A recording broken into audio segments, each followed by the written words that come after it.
Hello, everyone, and welcome to this week's lecture on Chapter 3, Racial Ideologies from the 1920s to the Present.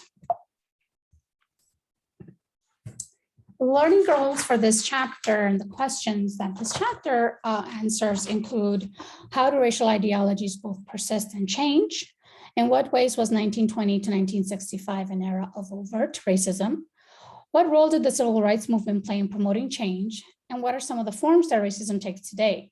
What is colorblind racism, and how does it perpetuate inequality?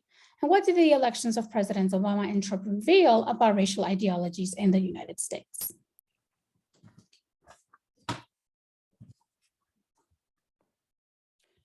In Chapter 1, we defined racism. Now let's look at more specific terms relating to racism. So first, we have racial prejudice, the belief that people belong to distinct races with innate hierarchical differences that can be measured and judged. Racial discrimination, the practice of treating people differently on the basis of their race. And racial ideology, a set of principles and ideas that, one, divides people into different racial groups, and two, serves the interest of one group.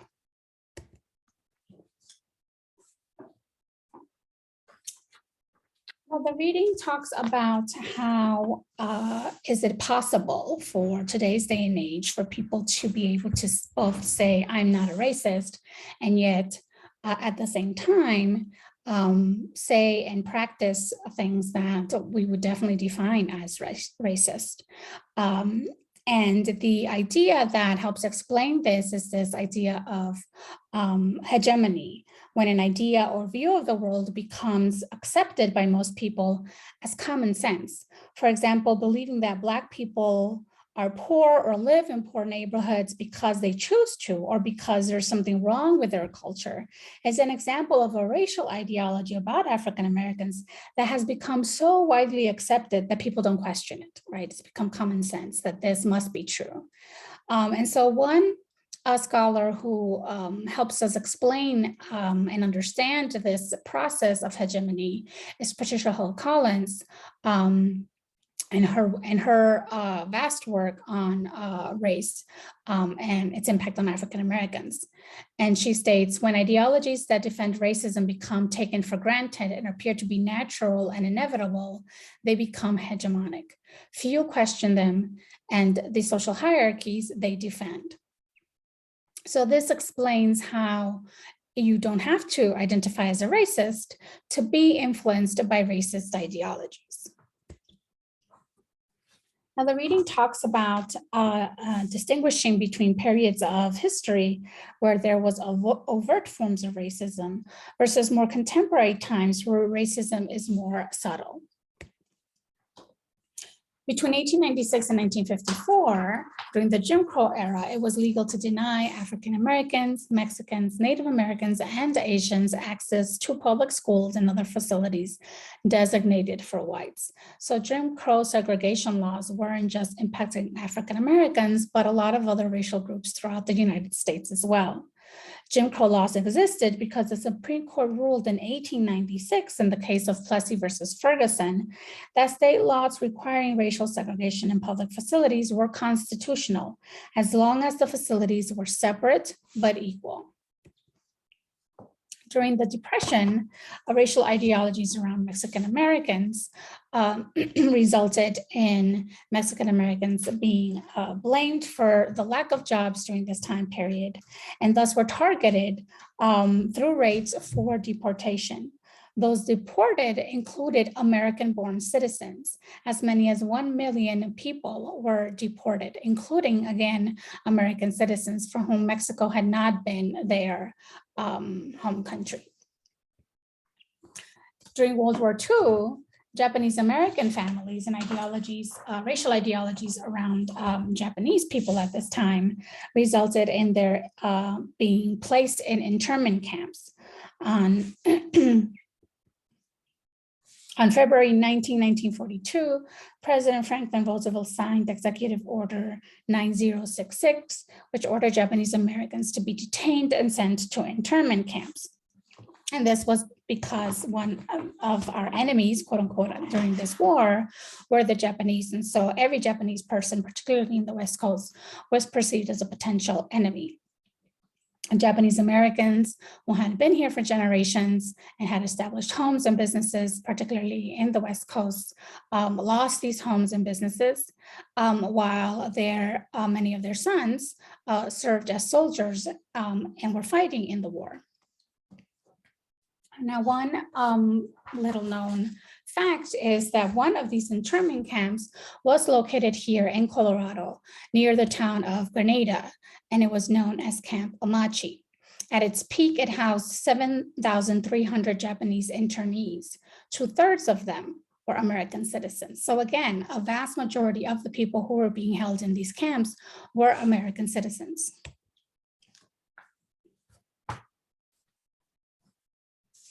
Another example of racial ideologies leading to overt racism and mistreatment of people of color was the Tuskegee syphilis experiment, where Black men were diagnosed with syphilis, yet neither treated for it nor told that they had it.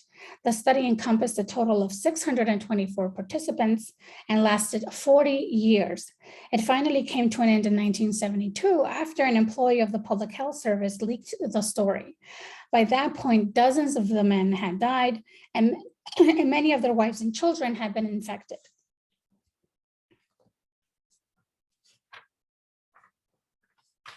So the question becomes, what are the racial ideologies that existed during these different time periods to justify Jim Crow, the repatriation of Mexican Americans, Japanese internment, and the Tuskegee syphilis experiment? So the chapter argues that there were particular racial ideologies, beliefs about each of these groups that justified each of these historical moments. Ideas around the inferiority of these racial groups justified keeping them segregated from whites. The idea that Mexicans are here to take American jobs justified their repatriation multiple times throughout history. It wasn't just during the Great Depression where Mexican Americans were targeted for deportation. The idea of Japanese as enemies that can't be trusted and pose a national threat justify their internment. Finally, the idea that African-American bodies are disposable and inferior, created since the time of slavery, justified medical experimentation on their bodies, like the Tuskegee syphilis experiment.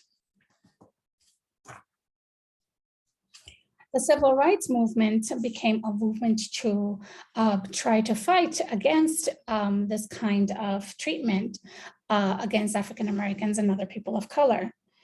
It sought to end Jim Crow by first achieving legal equality and then implementing laws that were already on the books.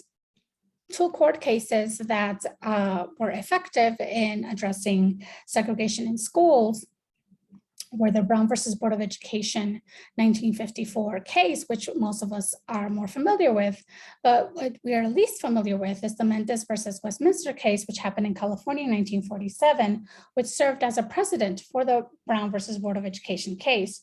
And in that court case, the federal circuit court in California found it illegal to segregate Mexican-American children from white schools. So court cases like the one in California allowed the Brown versus Board of Education to make its arguments successfully in the Supreme Court. Other aspects of the civil rights movement that the reading talked about were sit-ins, freedom rides, and various boycotts.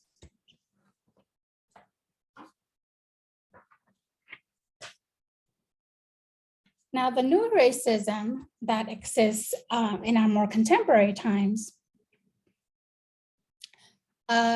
makes it so that it's no longer acceptable to make overtly racist statements and laws, yet racial inequality continues to persist.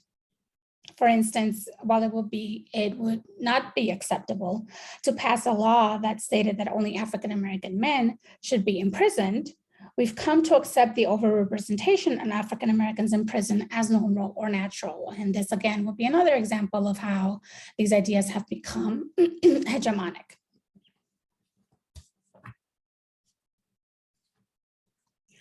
Prominent exceptions like Sonia Sotomayor and Kamala Harris make it appear as if racism is a problem of the past, right? So people who want to claim that racism doesn't exist anymore or it isn't as prevalent would point to these kinds of examples to say, well, they made it, so racism can't possibly still exist today. Yet nonetheless, we continue to see different types of racism in our contemporary times.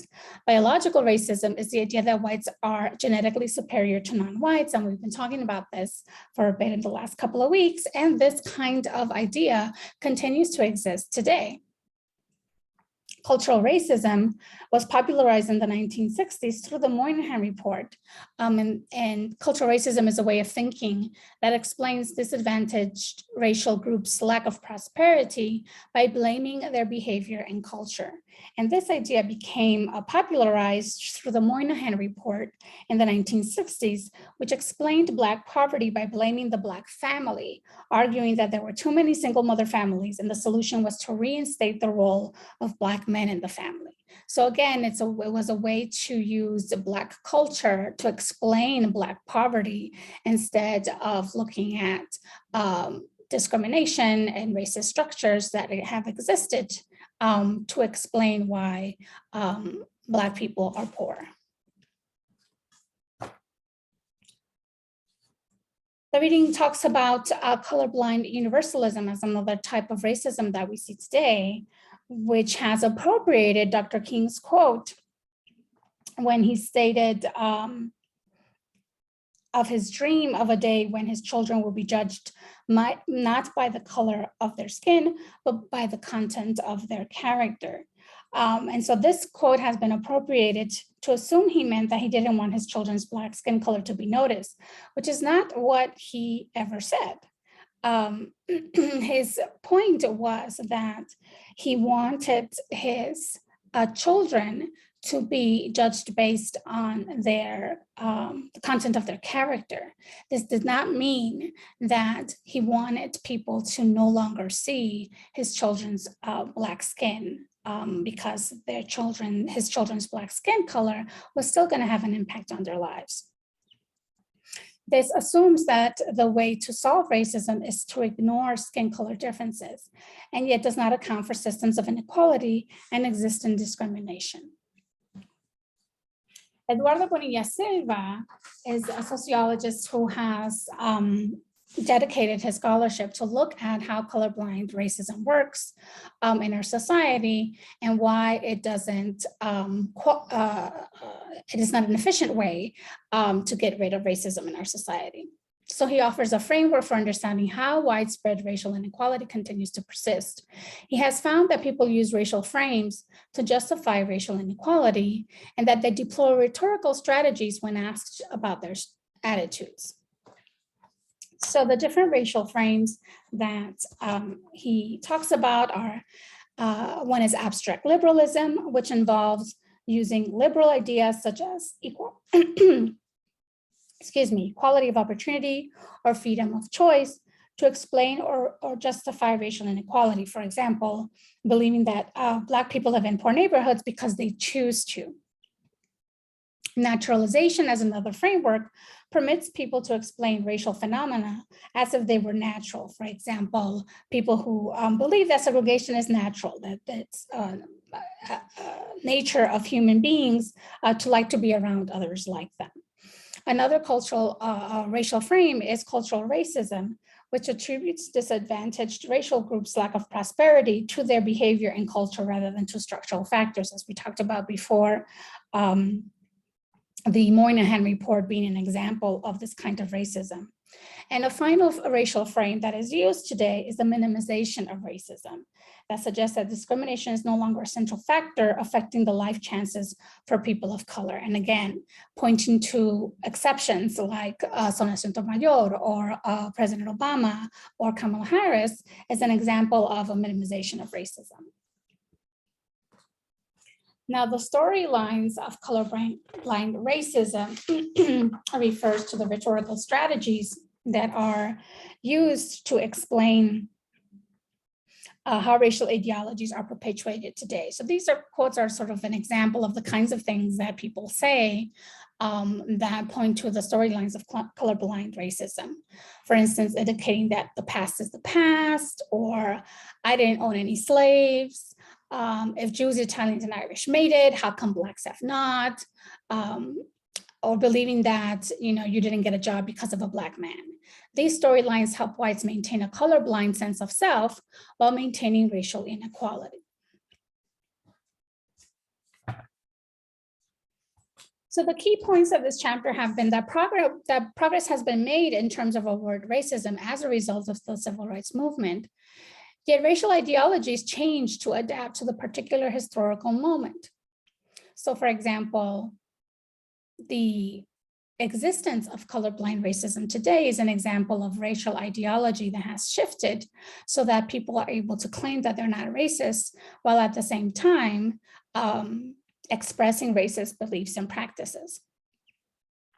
The reading also talked about different racial ideologies that were used to advance the political agendas of President Obama versus Trump's campaigns. So the reading talked about the different kinds of racial ideologies that were used in each of these campaigns. Finally, racial inequalities continue to persist even while many claim not to be racist. So this ends our lecture for this week.